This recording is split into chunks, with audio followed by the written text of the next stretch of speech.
여러분, 지금 손에 들고 계신 갤럭시 스마트폰, 이거 얼마 주고 사셨나요? 100만 원? 150만 원?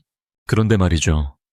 우리가 이 기기를 살 때마다 우리도 모르는 사이에 미국 기업들의 주머니로 꼬박꼬박 흘러 들어가는 보이지 않는 세금이 있다는 사실 알고 계셨나요?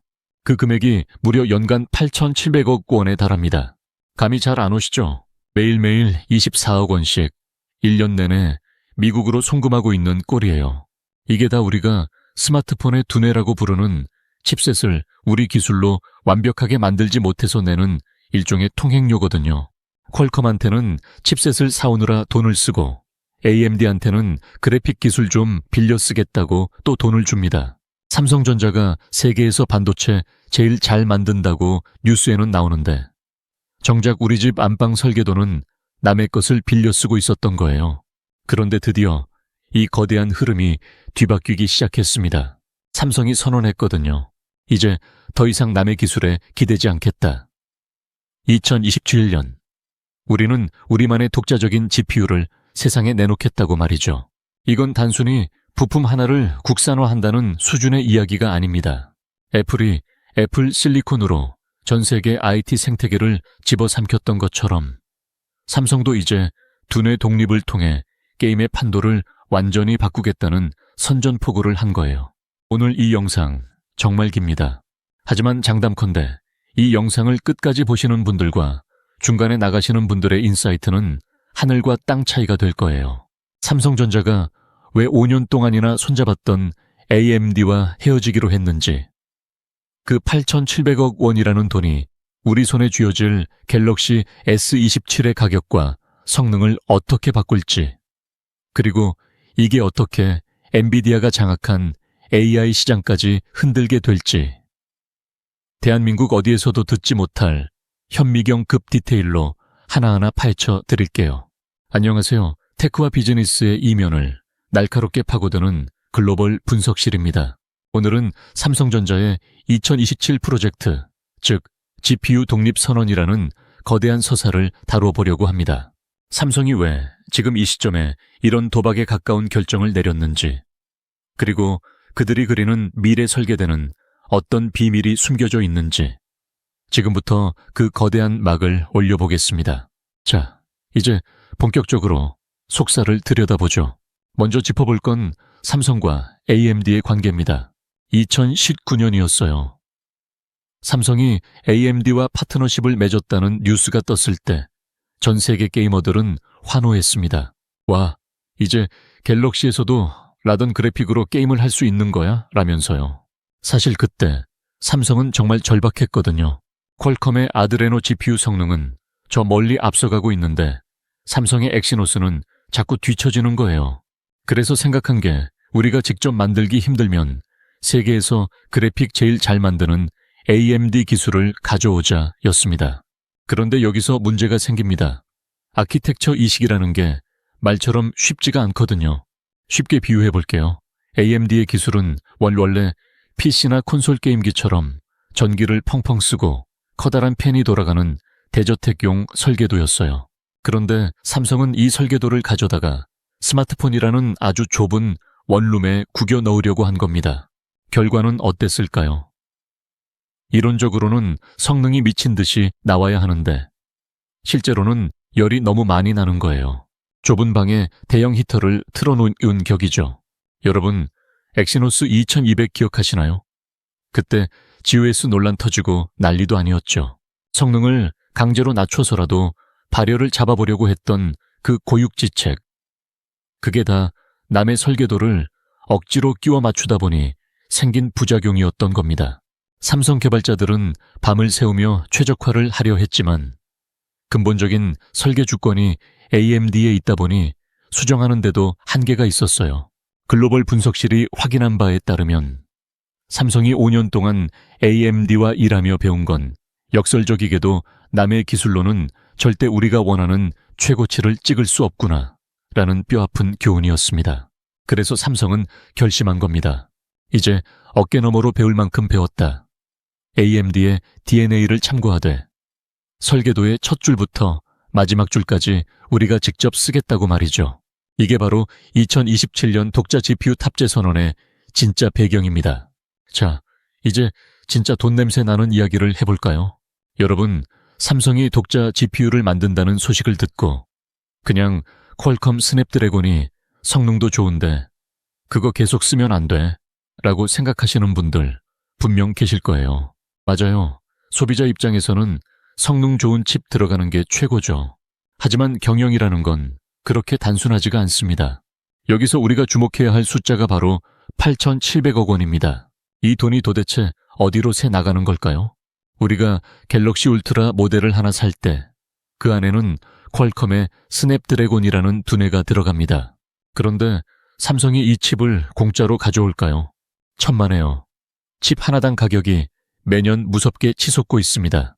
2026년 현재 칩 하나에 20만 원이 넘어간다는 분석이 지배적입니다. 스마트폰 한 대 가격의 상당 부분이 이미 퀄컴의 몫으로 떼어지고 있다는 뜻입니다. 그런데 더 기가 막힌 건 따로 있습니다. 단순히 칩값만 내는 게 아니거든요. 이른바 로열티라는 명목으로 나가는 돈이 어마어마합니다. 통신 기술을 썼으니 돈 내라. 우리 브랜드 이름을 썼으니 돈 내라. 퀄컴 입장에서는 삼성이 폰을 많이 팔면 팔수록 앉아서 돈을 버는 구조예요. 삼성이 1년에 수억 대의 폰을 파는데 거기서 떼어주는 로열티와 칩 구매 비용을 합치면 연간 8,700억 원, 많게는 1조 원에 육박한다는 계산이 나옵니다. 독자 GPU가 성공하면 삼성이 아낄 수 있는 이 돈은 고스란히 제품 개발비나 가격 경쟁력으로 돌아오게 됩니다. 여러분이 나중에 갤럭시 S27을 지금보다 더 합리적인 가격에 만날 수 있는 비결이 바로 이 GPU 독립에 숨어 있는 겁니다. 여러분, 아이폰은 왜 램 용량이 갤럭시보다 적은데도 게임이 더 부드럽게 돌아갈까요? 그 비밀이 바로 삼성이 그토록 원하는 수직 계열화에 있습니다. 애플은 요리사라고 치면 자기가 만들 요리에 들어갈 채소도 직접 키우고 고기도 자기 농장에서 가져오고 심지어 프라이팬까지 직접 주문 제작해서 쓰는 요리사입니다. 재료와 도구가 요리사의 손길에 완벽하게 맞춰져 있죠. 이게 바로 애플 실리콘입니다.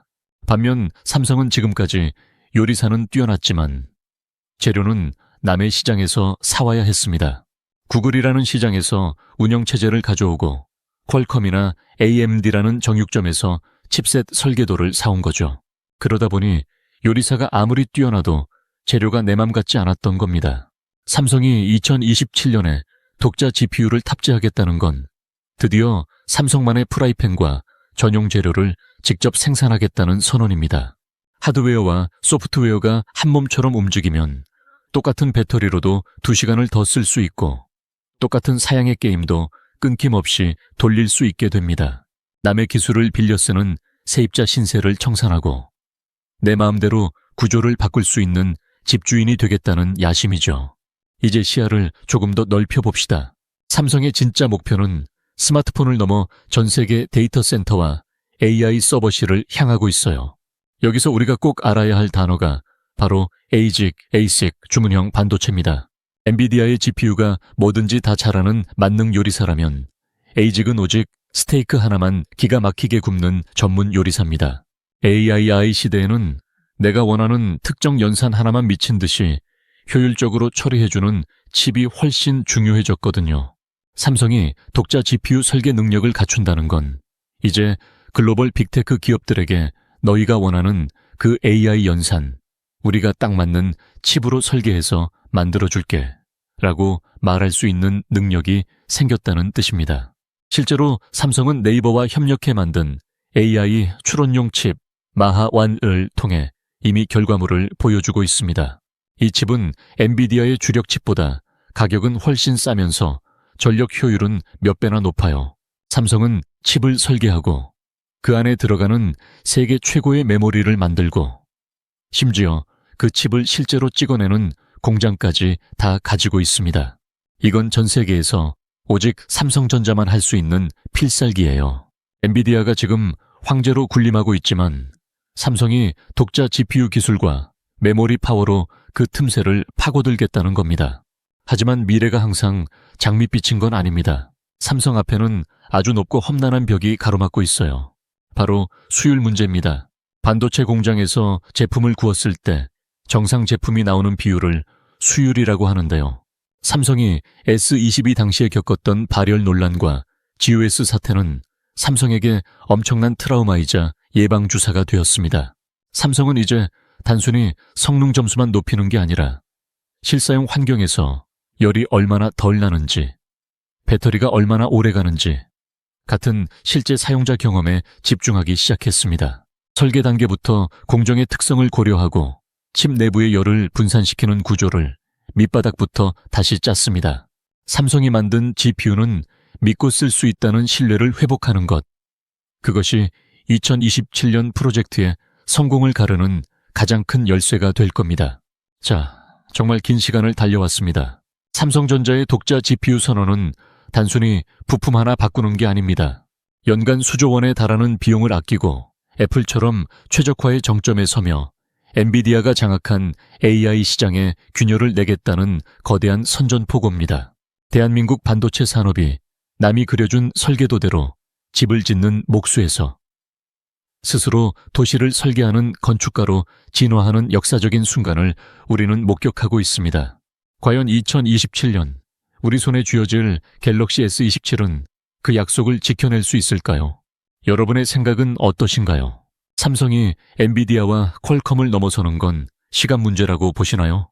아니면 아직 갈 길이 멀다고 보시나요? 여러분의 소중한 의견을 댓글로 남겨주세요. 오늘 영상이 유익하셨다면 구독과 좋아요 부탁드리고요. 지금까지 여러분의 테크 인사이트를 넓혀드리는 글로벌 분석실이었습니다. 시청해주셔서 감사합니다.